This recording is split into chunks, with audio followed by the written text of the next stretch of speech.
Bonjour à toutes et à tous, j'espère que vous allez bien. Bienvenue donc dans le podcast Positive Talk, donc dans la deuxième saison. Et pour ce 10e épisode, nous allons voir ensemble les vertus de deux pierres principales qui commencent par la lettre G.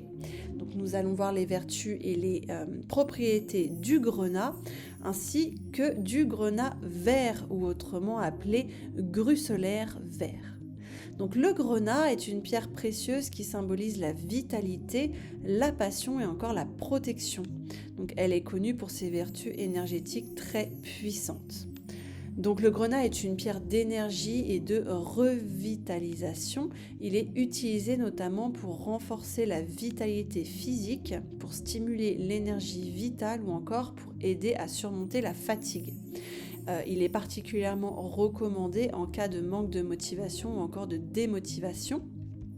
Le grenat a aussi des propriétés de protection tant sur le plan physique qu'énergétique, en agissant comme un bouclier contre les influences extérieures négatives. Et il est souvent utilisé en fait pour rééquilibrer le système énergétique et protéger l'aura des personnes qui sont susceptibles de subir des attaques énergétiques. Quant à ses vertus, donc le grenat aide à renforcer l'estime de soi et à raviver la passion et la créativité.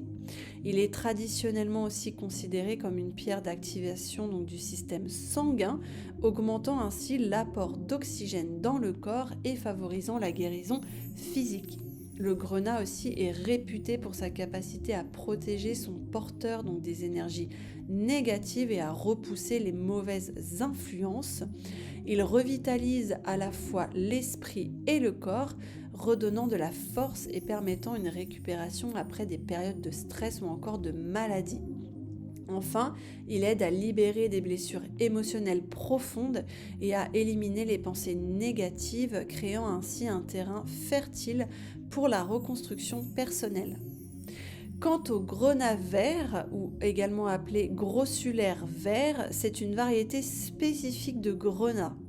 Il est associé à la guérison, à l'harmonie et à la régénération spirituelle et physique.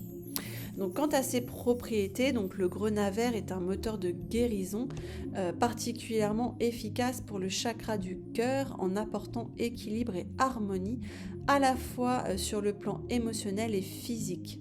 Il est considéré comme une pierre de rééquilibrage et de régénération de l'énergie, favorisant ainsi le rétablissement après des épreuves émotionnelles difficiles. Donc c'est une pierre d'éveil spirituel, facilitant l'ouverture du cœur et renforçant la connexion avec l'amour inconditionnel. Le grenat vert a des vertus détoxifiantes, notamment pour le système lymphatique et le système circulatoire. Enfin, quant à ses vertus, donc le grenat vert est particulièrement bénéfique pour celles et ceux qui ont des blessures émotionnelles liées au cœur, à l'amour ou encore aux relations. Il aide en effet à surmonter les déceptions affectives et apporte de la légèreté émotionnelle. Il apporte également une paix intérieure et il aide à rééquilibrer les émotions. Il est notamment particulièrement utile pour restaurer l'équilibre après des périodes de stress ou encore de confusion. Il aide donc à libérer les blocages émotionnels et à favoriser un processus de guérison profond tout en soutenant la croissance spirituelle et personnelle. Enfin, il ouvre le cœur, il encourage à l'amour de soi et il permet de renforcer les liens affectifs tout en favorisant l'empathie envers les autres. Donc pour résumer cet épisode, ces deux pierres, tout en étant différentes, sont quand même particulièrement efficaces pour soutenir et dynamiser les processus de guérison, tant émotionnels que physiques. Donc si vous avez la moindre question, je me ferai un plaisir d'y répondre et je vous dis à très vite pour un 11e épisode sur les vertus et les propriétés d'autres pierres.